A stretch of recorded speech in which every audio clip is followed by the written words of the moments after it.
闺蜜被男友家暴，俩人前后冲进我家，她男友挥着棒球棍敲下来，她反手就把我推出去，我死了。在睁眼，我出现在 KTV 里，闺蜜给我发消息，任凯和我表白了，还因为我吃醋打人，我好感动啊。你说我要不要答应他？我冷笑，肯定答应啊，他对你绝对是真爱，好好把握哦。任凯举着棒球棍破门而入的时候，我还蹲在池子跟前洗头，洗发水刚揉出泡沫，夏婷的尖叫声就从客厅传来，混杂着乒乒乓乓砸东西的声音。泡沫淹了眼，我闭着眼伸手去够毛巾，却够到了夏婷冰凉的一双手。啊！佳佳，救我佳佳！她惊恐地尖叫着，力气奇大，将我从池子前拉起往前推。我顾不得被泡沫淹得生疼的眼，将夏婷护在身后，厉声呵斥任凯，快住手，不然我就报警了。话音未落，我就立马感觉背部挨了狠狠一击，然后就是头部，连续5下之后，我闷声倒地，魂魄飘在半空。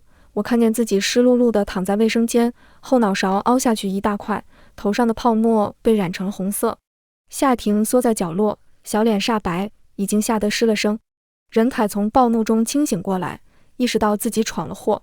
他先是探了探我的呼吸，然后吓得一屁股跪在地上，一边狂扇自己耳光，一边哭着问夏婷：怎么办？怎么办？我杀人了，我真的不是故意的，谁知道他怎么这么不经打？婷婷，这事只有咱俩知道，你一定会救我的是吧？我以为夏婷会果断选择报警，没想到她在任凯的哭声里很快心软下来，精明的脸上浮现出一抹笑。我当然要救你啦，我那么爱你，但是我也是有条件的，你要保证以后不打我了，并且一心一意对我好。我愣在半空，看着俩人冰释前嫌，没事人一样商量着对策，然后将我就地分解，趁着天黑用行李箱运出了城外。我突然觉得自己可笑至极。夏婷和任凯交往1年多了，这1年多任凯无数次对她家暴，每一次都是我收留她。她大半夜哭着跑来我家，我心疼她一身的伤，不管多晚都会给她买药上药。我无数次提醒她家暴和出轨一样，只有0次和无数次，让她自己斟酌他们的关系。她每次都当着我的面信誓旦旦地说要分手，但每次都重修旧好。我哀其不幸，怒其不争，又不忍心看着她被家暴不管，只能在她一次次伤痕累累地来我家时，苦口婆心地劝她赶紧分手。但没想到她把我劝她的话添油加醋地讲给任凯听。佳佳说没本事的男人才会对女人动手，她说你这种男人活该一辈子单身。她还劝我和你分手，但我想再给你一次机会。说的次数多了，任凯对我就很反感，好几次在电话里对我破口大骂，让我管住自己的嘴，少对别人品头论足。我气得本来都不想再管他了，但他不知道什么时候偷偷配了我家的钥匙，所以余怒未消的任凯才能这么突然地冲进我家，而夏婷为了自保，居然将我当作挡箭牌。更可笑的是，我替他送了命，他居然把我当成自己后半生拿捏任凯的筹码，还要对我毁尸灭迹。我越想越不甘心，我才23，我美好的人生还没开始，就这么稀里糊涂地被所谓的毒闺蜜要了命，我怎么能甘心？意识逐渐涣散，我跌入了一片黑暗。再睁眼，我发现我正置身在 KTV， 震耳欲聋的音乐声里，我听到我包里手机传来的一连串震动声，是夏婷在给我发信息：佳佳，我今天好感动啊，任凯为了追我，居然把罗宾打了，这说明他是真心爱我的，对不对？我大脑有片刻的迷糊，随即意识到我重生了。如果我没记错的话，今天应该是夏婷和任凯确定关系的一天。上一世的这一天，我和考研复试的高中同学聚会，而夏婷在学校参加同乡会，可能和男同学关系亲密了点，被正在追求她的任凯撞见，任凯醋意大发，当场将对方打了一顿。事件引起了不小的轰动，每个人都是任凯指指点点，只有夏婷自我感动，觉得能为她打架的男人一定是真爱。她晚上约了我，说有重要的事情跟我说，她肯定是要向我表白了。你说我要不要答应她？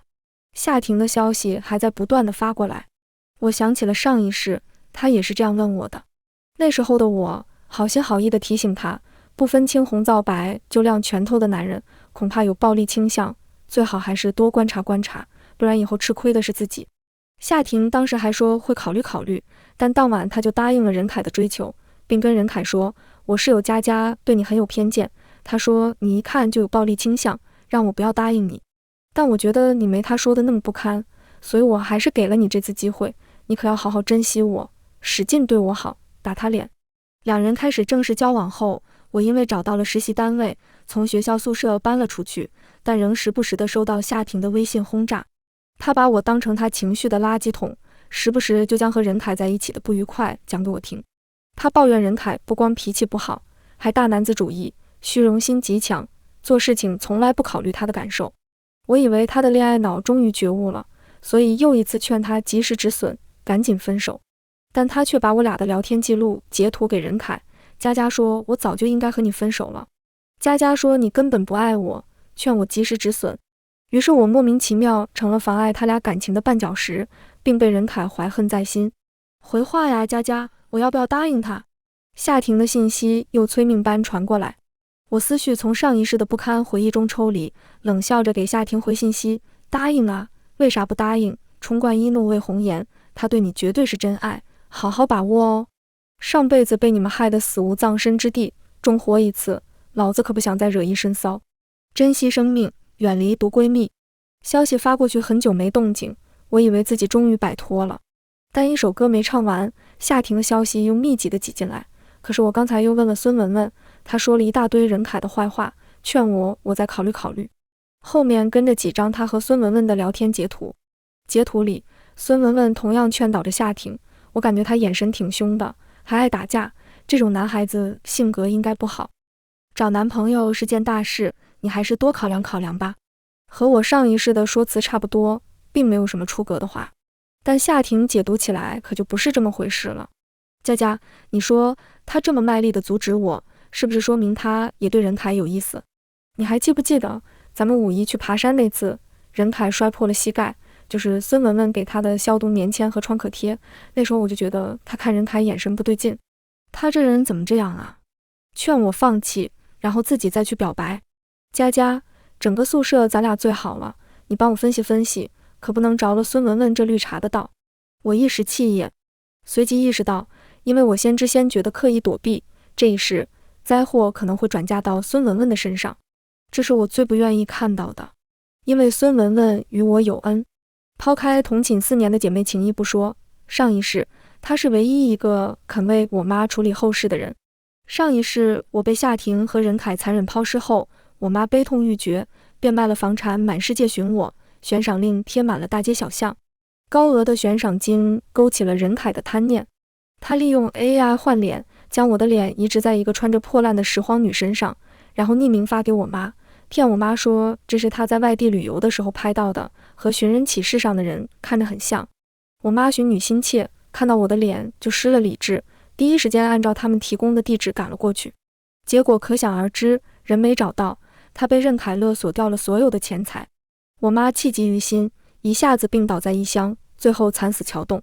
警察将我妈手机上的联络人几乎打了个遍，最后只有孙文文赶了过去，协助警察处理了我妈的后事。这种恩情大于天，所以我绝不能让孙文文变成第二个我。我点开了孙文文的头像，将夏婷说的那些话截图发了过去。果不其然，看到夏婷那些不堪言论的孙文文气炸了，这真是他说的？靠，好心当成驴肝肺，我特么的，就那种废物男生给我提鞋都不配，也就他那种缺爱的女生能看上。孙文文气得要去找夏婷算账，但很快他又打消了念头。算了算了，你好心提醒我，我可不能卖了你，回头再影响你俩感情。我冷笑着拱火，我俩之间可别扯什么感情了，我都不知道被他坑了多少次了，以后我要躲他远远的。于是我结合上一世发生在我身上的事情，对夏婷的自私自利的人品做了一番客观评判，并提醒他，夏婷的是最好少管。孙文文回复了个愤怒的表情，既然你不在意，那我就去出这口气。最讨厌别人污蔑我，退一步卵巢囊肿，忍一时乳腺增生，该撒气时就撒气，让他这张嘴再胡说八道。孙文文巴掌掴到夏婷脸上的时候，我紧赶慢赶赶到了宿舍门口，响亮的一巴掌打得夏婷两眼泛红。你凭什么打我？凭你这张满口跑火车的破嘴！哼，我看你是被我说中心思了吧？你果然对他有意思，你这个绿，啪又一巴掌。管不住嘴是不是？被接连扇了2巴掌的夏婷，面对孙文文暴怒的一张脸，终是不敢硬刚，转头抱着来劝架的室友嘤嘤哭泣。要是搁上一世，我肯定会圣母心的认为孙文文这人做事太过激了，多大点事至于动手。但现在我只觉得孙文文简直太飒了，如果非让我指出点不足之处，那就是胳膊抡得还不够圆，巴掌甩得也不够响。夏婷哭了一会，终于注意到了站在门口窃喜的我，她眼里迸射出恨意，像是终于找到了情绪的宣泄口。她怒气冲冲地冲到我跟前，推搡着我：“你干的好事！你是傻子吗？你会不会做事啊？那种话是随便可以转发给他看的吗？你这是在害我，给我树敌懂不懂？”我心里嗤笑，这不都是跟你学的吗？原来这些道理你都懂啊！真是刀子不挨在自己身上不会觉得痛呢。我开始装无辜：“婷婷，你是不是误会了？我只是想帮你解决问题啊。你怀疑文文暗恋任凯，我只是想帮你向他求证下，打消你心里的猜忌，所以才把那些记录发给文文。我一心在帮你，我这样做有什么错吗？”我学着他上一世的茶言茶语，气鼓鼓的夏婷针扎一样在我跟前泄了气。他吃瘪的样子让我心里升起了报复的快感。以其人之道还治其人之身，这感觉简直不要太爽。夏婷还想辩驳，他床上的手机铃声突然响起，提示他和任凯约会的时间到了。夏婷快速拿着化妆跑到卫生间补妆，匆匆赴约。孙文文看着他的背影大喊：“答应吧，别墨迹，能有男的看上你可真不容易。”夏婷回头恨恨地瞪了他一眼，转眼消失在拐角。我走到孙文文身边：“没事吧？我看你反应有些大。”孙文文笑笑：“没事，就是以前也被人这样搞过，不想像以前一样忍气吞声了，总该让他长个教训，知道谁不好惹，不然以他这种尿性，以后还不知道背后再给你扣什么屎盆子。”我赞同地点了点头，果然是人间清醒。和孙文文一比，我上一世可不就是个大傻子，活该被夏婷坑。哎，快看，夏婷发圈了！寝室里其他室友突然喊道。我打开手机，夏婷的朋友圈刚刚更新了一条内容：2只食指交握的手，一束手捧花，以及灿然的2张脸。文案写的是：“官宣我第一时间点赞，这样最好了，省得再去祸害别人。男渣女茶，祝福所死。”夏婷恋爱后就基本不住宿舍了，跟任凯在学校后面的居民区租了个小平房过日子。在他搬走1周后，我的面试申请有了结果。一家做健身器械的公司通知我可择期入职，而另一家我更心仪的传媒公司则通知我参加2面。上一世也是这样，同时收到2个消息的我，既开心又纠结，因为不知道如何抉择，我还特意发了朋友圈寻求帮助。没想到已经1周没联系过我的夏婷，却突然打来电话，说想请我吃饭。我欣然赴约。我们吃的是大润发1楼的自助旋转小火锅。从刚一坐下来开始，夏婷就不停地给我洗脑，说现在找工作有多不容易，既然有公司板上钉钉的要我，那还犹豫什么？抓紧定下来啊！另一家虽然更好更对口，但2面有风险的。他一个劲地跟我强调2面的风险，强烈建议我去健身器材公司做我并不擅长的运营专员，苦口婆心的样子，让我以为他真的是在关心我。我那时候怎么回复他的呢？我告诉他让我再考虑考虑，反正离答复截止日期还有点时间。我甚至拿出手机给他看那2条通知内容。结果1周后，当我拿定主意决定挑战下2面时，却被对方告知我早就短信回复过他们，不参加2面，所以他们已经取消了我2面的名额，并且就在刚刚，他们已经确定了录用名单。我拿着空白的手机，看着人事专员手机里的那条拒绝面试的短信，脑子一团懵。我为此特意去营业厅咨询，工作人员确认信息确实是我的手机发出去的，并婉转提醒我是不是有人动过我手机。我绞尽脑汁，终于想到就在和夏婷吃完旋转小火锅的那晚，已经搬离宿舍的他破天荒地回来住了，并对我格外热情。但至于他有没有接触过我的手机，我不敢确定，更不敢贸然去质问他。所以这件事情就这样不了了之。后来直到我被他们害死，任凯和夏婷打算逃跑的那晚，他们去向任凯的好哥们借钱，双方言语间发生了不愉快。夏婷脱口而出的一句话：“你不想想，你女朋友现在的好工作是谁帮她得到的？忘恩负义了是吧？”我才知道，当年的那一切果真都是夏婷搞的鬼。她为了赢得任凯的欢心，爱屋及乌地讨好任凯身边的每一个人。当他听说任凯最好哥们的女朋友和我同时进入同一公司的二面，并且公司只招聘一个人的时候，他对我下手了。先是劝不动，就接近我，趁我去卫生间的时候，用我手机给面试单位发了拒绝信息，并抹干净痕迹，导致我错失良机。而任凯好哥们的女朋友顺利通过二面入职。那时候作为魂魄的我，得知真相后，气得差点魂飞魄散。不过幸好我重生了，这一次我要牢牢把握住机会。我几乎没有丝毫犹豫的给第二家单位回复了会准时参加二面的信息，并悄悄地精心准备。2周后，我顺利通过二面。在1周，我正式入职。入职那天，我在朋友圈发了一张带着崭新工牌的自拍照。夏婷很快发来私信：“你什么时候面试的这个公司啊？我怎么一点都不知道？你真应该早点跟我说，我好给你些建议呀。”我忍不住回复他：“谢谢，你人还怪好嘞，还给我建议。不过不用了，我已经入职了，挺喜欢的。比起你的建议，我更愿意听你说句恭喜祝贺之类的。”夏婷的消息很久才回复过来：“恭喜哈，自动带入上一世的情感。”这话我听着可真勉强。不过作为你最好的朋友，我觉得还是得给你浇盆冷水。我听人说这个公司根本没网上说的那么好，底下乱着呢，你小心些，不行咱就不干了。呵呵，可真是最好的朋友呢，扒着我过不好。我心里冷笑着，没再回复。坐回电脑前，我向行政部门提交了住宿申请。上一世的时候，我图清静，自己在外租了个35平的小公寓，我以为那会是我享受生活的开始，没想到成了夏婷的避难所，更成了我的丧命之所。小公寓位置偏，住户少，且房租押1付6，种种因素导致我命丧黄泉4个月，事情才败露。而那时候，夏婷和任凯早就逃之夭夭。这一世我吸取教训，决定回归群居生活。员工宿舍3室1厅，厨卫兼具，拎包入住，条件很不错。我决定好好工作，不枉重活一世。只是没想到，夏婷又阴魂不散地找来了。夏婷电话打过来的时候，我都已经睡下了。连续熬夜加班，赶企划了1个星期，我已经累得7荤8素。回到宿舍，晚饭没吃就蒙头大睡。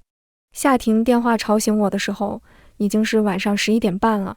她在电话里哭的那叫一个心颤，说任凯一言不合家暴她，把她灌到地上，撞得2个膝盖都淤青。她抽抽噎噎说刚打上车，要来投奔我，让我20分钟后去楼下接她。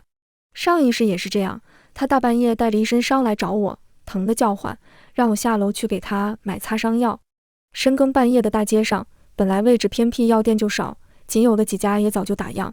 我骑着共享单车几乎跑到市区才买到，气喘吁吁地赶回来。她还埋怨我做事拖拉，以为我说再晚点回来伤口都愈合了，整个一大无语。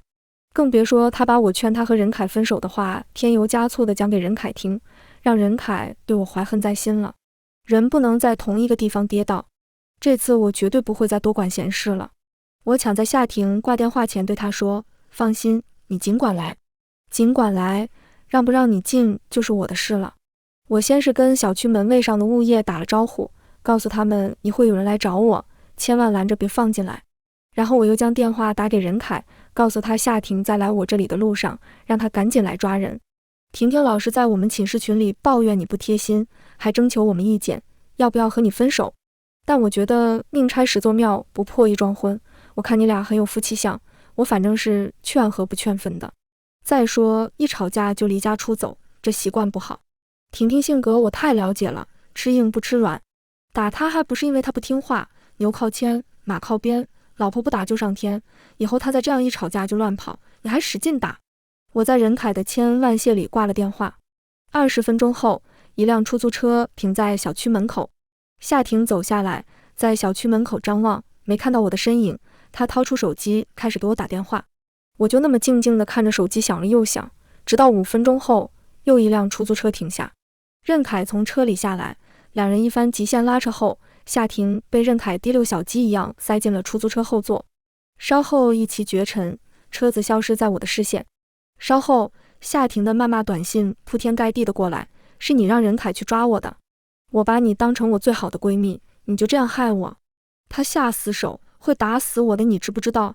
宋佳佳，你太让我失望了，我需要你的时候，你把我当成麻烦往外推，你还是不是人？我要和你绝交。绝交？那可真是天大的喜事，我巴不得呢。这次吵闹之后，夏婷并没有遵守承诺，她又联系过我好几次，但我决意远离她，所以每次都不给她好脸色。渐渐的，夏婷不联系我了。听孙文文说，夏婷和任凯3天一大吵，2天一小吵，每次吵架，夏婷都气鼓鼓的往宿舍跑，还将门摔得哐哐响，谁有意见，她就对谁。孙文文还问我和夏婷之间怎么了，她好像对我积怨很深，好多次在宿舍里骂我。我笑笑将话题岔过去。后来我们正式毕业，孙文文他们全都搬离了宿舍，我就没有夏婷的消息了。不过这样更好，再也不用像上一世一样帮她处理那些破烂事，我比上辈子有了更多的时间和精力。我将这些时间和精力全部用在了工作上，努力提高自己的业务素养，短期内业务水平突飞猛进。领导有意提拔，在第3季度招商会圆满结束后，我被任命为企划部的小组长，专门负责下一季度的新开发市场，薪职待遇也水涨船高。我有了一群志同道合的朋友，我们下班后约着一起去蹦迪 K 歌，一起泡健身房。我享受着上一世我至死都没享受过的沸腾的新生活。我以为我会一直这么顺遂下去，直到那天，我挽着男朋友的胳膊和夏婷不期而遇。熙熙攘攘的烤鱼店外，我挽着男友陆斌的胳膊，趴在台子上数他指肚上有几个斗。这是一家老字号烤鱼店，有我最爱的青花椒烤鱼，只可惜人太多，每次来都要排好等桌。我正笑嘻嘻地数着陆斌指肚上的斗打发时间，突然手上被塞了一张时装店的宣传单，新店开业，全场8折，声音有些耳熟。我抬头认出了抱着一摞宣传单的夏婷。短短1年而已，她的变化可真大，黑瘦干枯，卡粉的脸上气色全无，又穿了一件极其压个子的飞袖黑色长裙，整个人显得伟顿无比。夏婷很显然也认出了我，她张大了嘴巴上下打量，宋佳佳。我颔首回应，夏婷像是见了鬼一样惊叫连连。我操，还真是你啊！1年不见，混得不错嘛，牌子货都穿身上了，男朋友给买的吧？她手指伸向我，捏起我腰间连衣裙的捏褶处，阴阳怪气。我微微一笑，不好意思让你失望了，这是我自己买的，区1000块钱的连衣裙还让男朋友买，听着有点下头。夏婷脸顿时就拉下来，我见好就收，并不想和她有过多的交流，正想着怎么摆脱她，就听到门口服务员的小喇叭里在叫我们的号码。我拉着陆斌就往店内走，引路的服务员笑容可掬，请问你们几位？2、3位，3位，带路吧，坐几号桌？夏婷打断了我的话，抢先回答道。我心生不悦，板着脸看着夏婷，你想吃，我下次可以单独请你。夏婷撇撇嘴，宋佳佳你可真小气，1顿饭而已。以前咱们宿舍里谁交了男朋友不都是请全寝室吃顿饭，虽然说现在聚不齐了，但没关系呀，我可以全代表啊。佳佳，就1顿饭而已，你怎么这么抗拒啊？难道是怕我不小心说出你的小秘密？不是吧，你还有事情是你男朋友不知道的？你们之间就这么不坦诚的吗？他目光灼灼，眼里全是挑衅的意味，看这架势，分明就是来捣乱的。我顿感无语，他可真是把挑拨离间的本性发挥得淋漓尽致啊！我搞不懂他哪里来的这么大自信，我行得端坐得正，并没有什么可以任他拿捏的把柄。但不管怎样，我肯定不会如他意。他非要挤进来和我们吃这顿饭，那干脆就不吃了。我拉上陆斌，挑衅地对着夏婷笑，不好意思，我们不吃了，桌留给你。话必闪人，余光瞥见夏婷的眼神厉害的要吃人，是福不是祸，是祸躲不过。烤鱼店事件1周后，我的霉运到底是来了。陆斌向我提出了分手，